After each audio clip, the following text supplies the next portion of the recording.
Bro, the grandpa probably find some technological advanced things and trying to get that. That's why he built this hotel under the water. And he's like,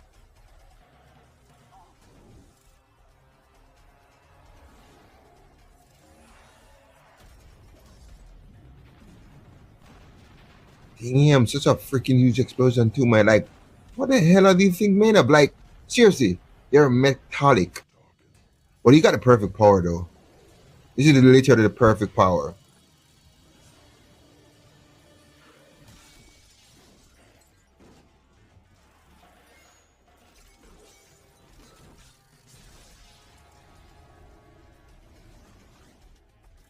Bro, I'm not gonna lie, they kind of look like sperm, bro.